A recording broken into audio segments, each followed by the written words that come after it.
సహోదరి సహోదరులారా, మీకు శుభవార్త. 2025 సంవత్సరంలో మొత్తం 365 అంశాలను మీతో పంచుకోబోతున్నాము. జనవరి 1వ తేదీ నుండి ప్రతిరోజు ఒక అంశము మరియు దానికి సంబంధించిన వాక్యమును పంచుకుంటాము. దయచేసి ఆ వాక్యములను వినండి, ధ్యానించండి మరియు ఆశీర్వదించబడండి. దయచేసి సబ్స్క్రైబ్ చేయండి మరియు మీ స్నేహితులతో పంచుకోండి. ధన్యవాదాలు.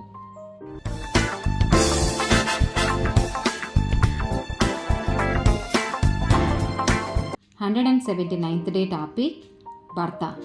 ఆది కాండము 2వ అధ్యాయము 18 నుండి 25 వచనాలు.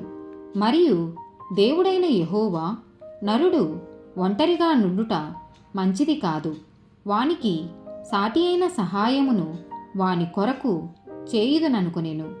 దేవుడైన యెహోవా ప్రతి భూజంతువును, ప్రతి ఆకాశ పక్షిని నేల నుండి నిర్మించి ఆదాము వాటికి ఏ పేరు పెట్టునో చూచుటకు అతని యొద్దకు వాటిని రప్పించెను.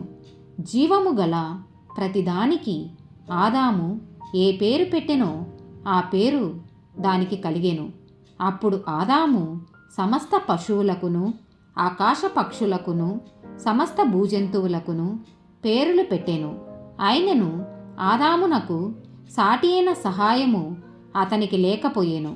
అప్పుడు దేవుడైన యెహోవా ఆదామునకు గాఢ నిద్ర కలగచేసి అతడు నిద్రించినప్పుడు అతని ప్రక్కటెముకలలో ఒక దానిని తీసి ఆ చోటును మాంసంతో పూడ్చివేసెను.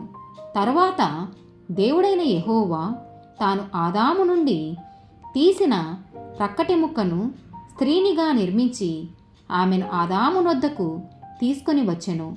అప్పుడు ఆదాము ఇట్లనెను, నా ఎముకలలో ఒక ఎముక, నా మాంసములో మాంసము, ఇది నరునిలో నుండి తీయబడెను గనుక నారి అనబడును.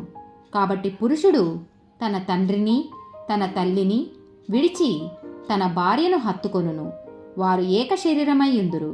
అప్పుడు ఆదామును అతని భార్యయు వారిద్దరూ దిగంబరులుగా నుండిరి, అయితే వారు సిగ్గు ఎరుగక యుండిరి.